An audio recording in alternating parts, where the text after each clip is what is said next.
On December 16, 2021, the last Airbus A380 ever built took off from Hamburg, headed for Dubai. No press conference, no farewell ceremony, just $25 billion in development costs, 4 million individual parts, and a plane so big France built it its own roads. Airbus built it its own ships, and air traffic control invented it its own category. 254 aircraft. Then it was over. Production ended. The biggest passenger plane ever built quietly disappeared from the assembly line. And here's everything it did that nobody will ever try again. Start with the numbers, because the numbers don't make sense. 575 tons at maximum takeoff weight, heavier than 5 fully grown blue whales lifted into the sky. Wings that span 79.8 meters. Longer than the entire first flight of the Wright brothers in 1903. Wings that physically bend upward by 4 meters during takeoff. That's not a malfunction. That's how it's supposed to work. Most airports on Earth cannot accept it. Fewer than 150 commercial airports in the world have runways long enough, gates wide enough, and structural reinforcement strong enough to board it. Dozens of airports built brand new jet bridges with 3 connections instead of 2. Pilots have to announce themselves to air traffic control with the word "super" attached to their call sign, because the A380 has its own wake turbulence category, invented specifically because it didn't fit any of the existing ones. 22 wheels, 4 more than the Boeing 747, 320,000 liters of fuel across 11 separate tanks, roughly the volume of a backyard swimming pool. 40% of the takeoff weight is just fuel. The Airbus A380 isn't a plane, it's a flying ship that pretends to be a plane. April 27, 2005, Toulouse, France. A 400-ton aircraft sits on the runway at Blagnac International Airport with no passenger seats. The cabin is filled with water tanks, simulating the weight of hundreds of passengers, so engineers can study how the aircraft handles when it's loaded. 6 people climb on board, 2 co-captains, 3 flight test engineers, and 1 Airbus engineer named Fernando Alonso. Yes, that name, but no, not the Formula One driver. At 10:29 in the morning, the largest commercial aircraft ever built takes off for the first time. For 3 hours and 54 minutes, they circled the Pyrenees Mountains and the Atlantic coast. When they landed, one of the test pilots, Jacques Rosé, was asked what it was like to fly the biggest plane in the world. His answer was 4 words: you pilot it like a bicycle. A 400-ton bicycle. But here's the thing that shouldn't have worked. 1 year later, Airbus put a full-size A380 wing on a static test rig in Toulouse and started bending it. They needed to prove it could handle 1.5 times the maximum load it would ever see in flight. The wing held. It bent 4 meters. 5, 6, 7.4 meters of deflection at the tip, about the height of a 2-story house. Then it snapped at approximately 1.45 times limit load. 3% under the target. Airbus didn't need to repeat the test. The math was that close. Once it was in the sky, the strangeness got worse. The A380 was so big the global aviation system had to invent new rules for it. When a plane flies through the air, it leaves invisible vortices behind it, like the wake of a boat. The bigger the plane, the more dangerous the wake for whatever's flying behind. Before 2005, aviation had 3 categories: light, medium, and heavy. Then the A380 showed up. ICAO had to invent a 4th, called super.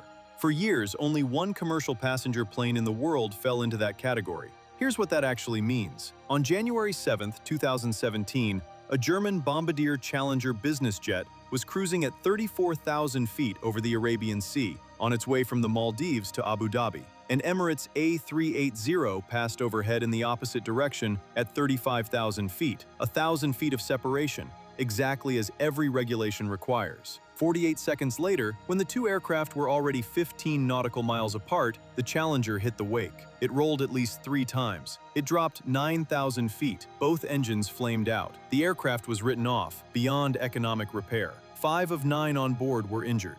That's the wake of an A380 a minute after it's gone. Now go inside the plane. Most passengers think the A380 is 2 decks. It's not. It's 3. The 3rd deck is hidden. On most A380 operators, there's a door near the lavatories that looks like a service panel, but it's actually a staircase. It leads to a windowless compartment below the main deck, with bunks, dim lighting, and sound-dampening curtains. This is where the cabin crew sleeps on flights up to 17 hours. Some configurations even have an emergency escape hatch built into the floor. Passengers walk over it every flight without knowing. Then there's the silence. The A380 is the quietest wide-body jet ever built. Cabin noise around 69.5 decibels, quieter than the 787, quieter than the A350. So quiet that pilots in their rest area couldn't sleep. Every cough, every crying baby reached them clearly. The biggest plane in the world had a problem with being too peaceful. The strangest thing about the A380 isn't how it flies, it's how it gets built. Because the A380 is so large that no single part of it can be moved by a normal aircraft. Not even by the special aircraft Airbus had already built to transport plane parts. Airbus has a fleet of weird, bulbous cargo planes called belugas, built specifically to ferry oversized components across Europe. The only piece of an A380 small enough to fit inside a beluga is the vertical tail fin. Everything else has to go by sea. So Airbus built its own ships, 3 custom roll-on, roll-off vessels that exist for one purpose: transporting A380 components across the ocean. The wings come from Wales, the tail from Spain, the fuselage from Germany and France. 6 massive pieces, 4 countries, all converging on a single port in southwest France. But the strangest part is the last leg.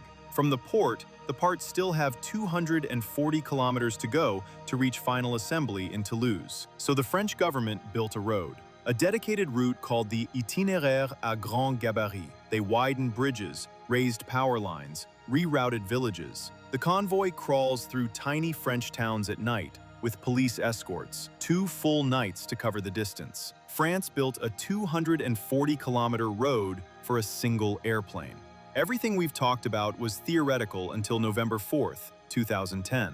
That's when the A380's strangest moment happened, above Indonesia, at 7,000 feet. Qantas Flight 32, London to Sydney via Singapore, 440 passengers, 29 crew. 4 minutes after takeoff from Changi Airport, the flight crew heard 2 loud bangs. Engine number 2 had exploded. Not a soft failure, an uncontained failure. The turbine disc had ripped itself apart and fired chunks of metal through the wing, through the fuselage, through the fuel tank, through the hydraulic lines. Almost every major system on the aircraft was damaged. Captain Richard de Crespigny was facing hundreds of cascading failure messages. The flight controls were degraded. 2 of the other 3 engines went into limp mode. Fuel was leaking from a burning wing. By pure luck, there were 5 pilots on the flight deck that morning instead of the usual 3. De Crespigny was being route-checked by Czech Captain Harry Wubin, who was himself being trained by Senior Czech Captain David Evans. First Officer Matt Hicks and Second Officer Mark Johnson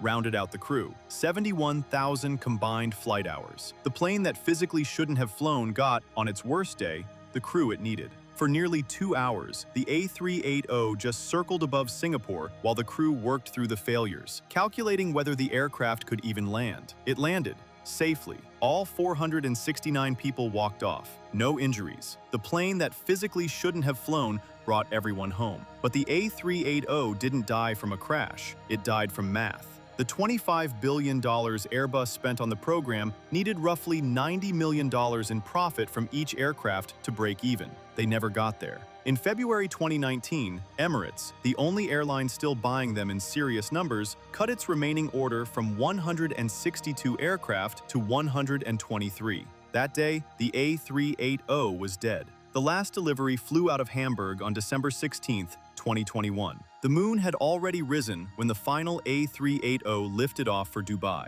Here's the part that hits hardest if you live in the United States. No American airline ever bought one. Not American, not Delta, not United. FedEx and UPS ordered the cargo version. Both canceled before a single aircraft was built. The biggest passenger plane in history flew for 19 years, and not one U.S. carrier ever put it in the sky. As of 2026, about 189 A380s are still flying. Emirates, British Airways, Singapore, Qantas. Most projections give the type until sometime in the 2030s before the last one retires.